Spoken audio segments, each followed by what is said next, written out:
has a question right over here, sir. Yeah, this is a question for Mr. Clint. Yes, sir. Well, actually more of a statement.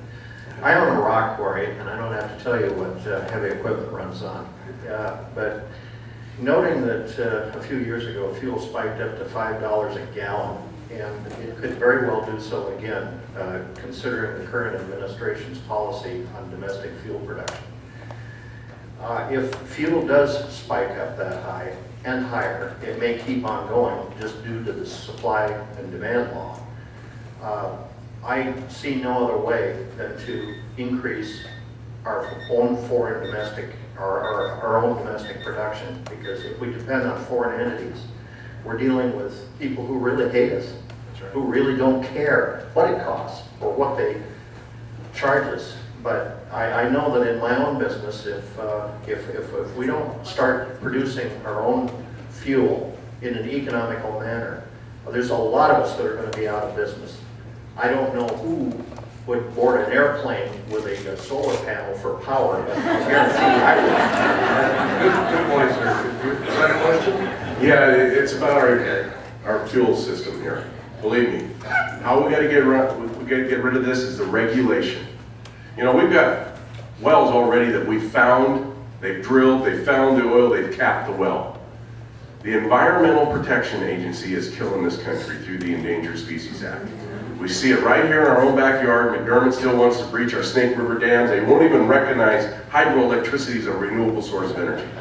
So how are we going to get this back? We, the people, electing the right people, we get rid of this regulation, and we start building refineries. You know the last refinery we built? Decades ago. Decades ago. We need refineries. And then we got to start extracting our own oil, becoming energy independent. We need to fire Hanford back up, for crying out loud. Let's get nuclear power going. All these windmills out here on the horizon, they don't add up to one dam's production. Not swearing there, folks. They don't. It doesn't add up to one of them. So let's get back to what really powers America. Let's get back to getting our own fuel out of the ground. Thank you. Okay, before we get to that question, I'm going to there's one chair over here. One of you ladies like to come sit down?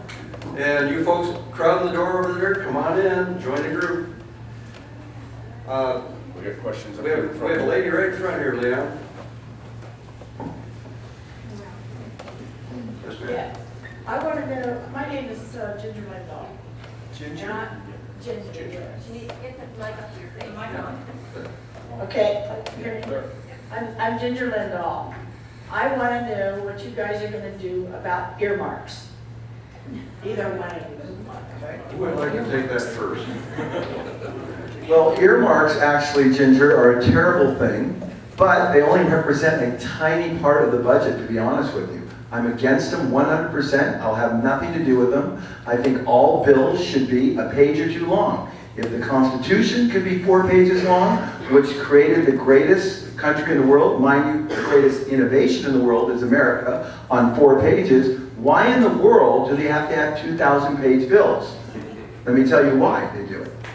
They do it because in a regulatory environment, the only people that can survive are the large companies, because they have compliance groups that keep them in compliance. It puts you and I, the small banker or the small businessman, we can't compete with them. So there is a deliberate reason why these bills are so long. They cause the lack of competition. Only the big guys can compete on Wall Street. The small banks cannot. They don't read them. Okay? So my idea is 1, no earmarks. 2, simplify everything. And then 3, Clint alluded to this a little bit, I've got something called a 4G plan. What's good for the goose is good for the gander.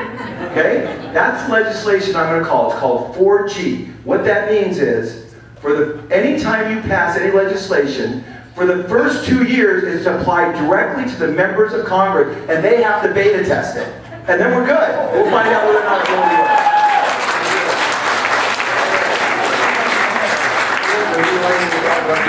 Yeah, we just got to keep it simple. Single item bills.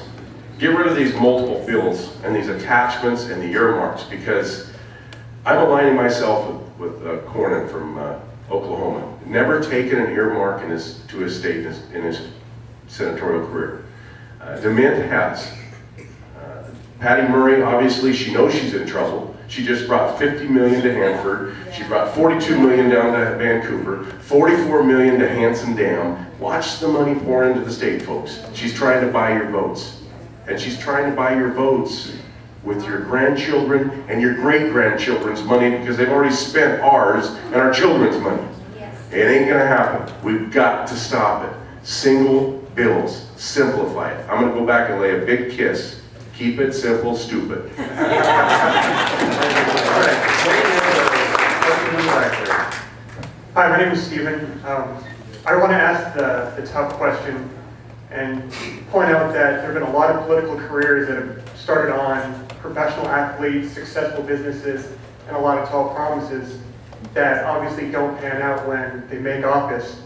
So what I want to know is, what makes you different? Why are you our hope and so many before you have failed? This is to Clint. Sorry, Clint. Because there is no tomorrow if we don't turn this around now. Believe me, I didn't want to run for this office. It came to me because I read Joe Gibbs' book, Game Plan for Life. And then I read Sarah Palin's book. And then I heard the message, and it is, if you don't hang yourself on that cross, they will crucify your children. Believe me, when I get to DC, before I even get there, when I give my acceptance speech for taking this office, I'm going to give half the pledge, I'm going to pledge half my salary to the Wounded Warrior Foundation. I've got to be able to pay the taxes on that money, I've got to be able to live in DC, but I don't want a damn dollar for it. And I mean it, because it's not about me. It's about the future of our country. I've got a grandchild though. When I go to these Slavic churches over there on the west side, and I see the people that came from Russia, and the tears flowing down their cheeks because they ran from communism, and they see it infiltrating America. It's powerful. It's big time. It's time to stand up and be an American and take this country back from this regime that's running us down the road to socialism and communism.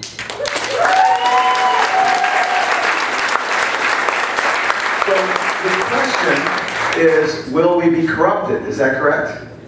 Essentially? So here's the answer I'm going to give you. I take other people's ideas who have no patents on them, and I pay them a 5% royalty. Now I have 10 ideas a day come to my company. We develop 20 to 30 a year. And I say to people when they come to me with their idea, Paul, how do I know you're not going to rip me off? And you know what I say to them? I say, call any one of my 2,000 distributors all over the world, or call the list of people that have done business with me, and if you find one to say anything bad about me, do not do business with me. That's one.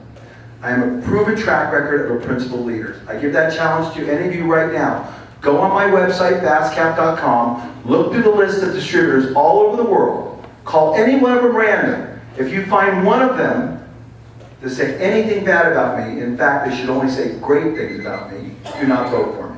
How does that sound?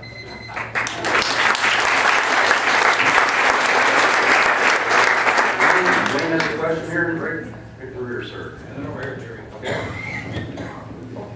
Yeah, I'm Carter Hope. This is for Paul Akers. Paul, I guess I'd like to know your thoughts on whether we should have a central bank or not, and what its function would be. You know, that's a good question.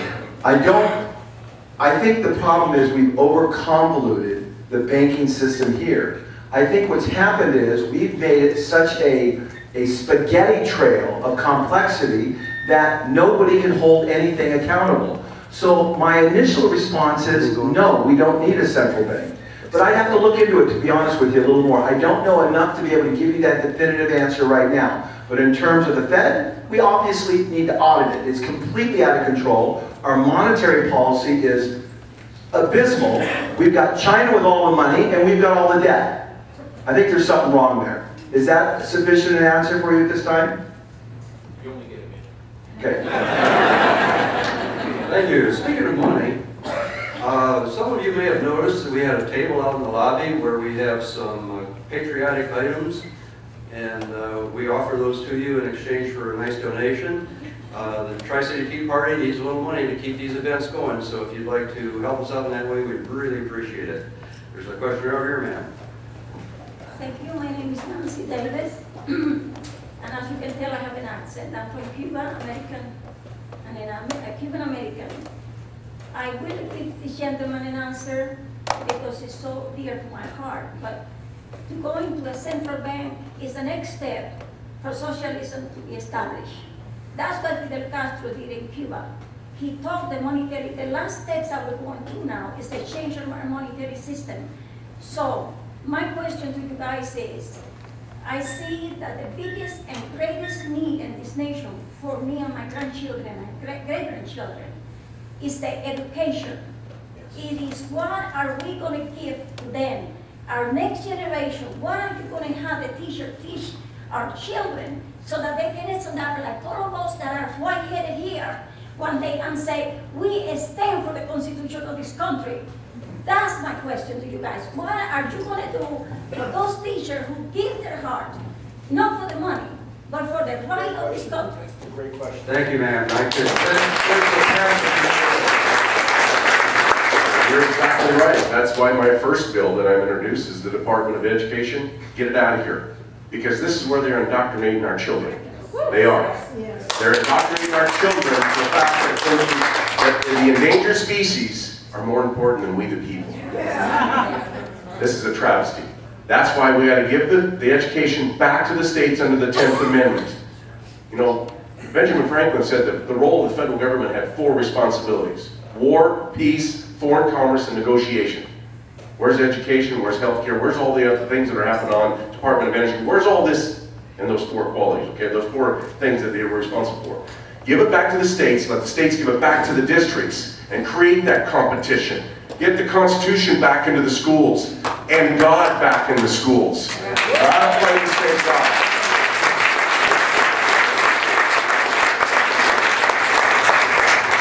I always say the true test of a man is where he puts his money. So here you go, you ready? This is what I do every day in my company. People travel from all over the world to visit my company to figure out how we're getting outrageous results. And you know what we do? For years now we've done, from 8 o'clock to 8:30 to 8:45, we teach history, literature, culture, and the Constitution. This is what I'm made of. This is what my company's made of, and this is what I believe in.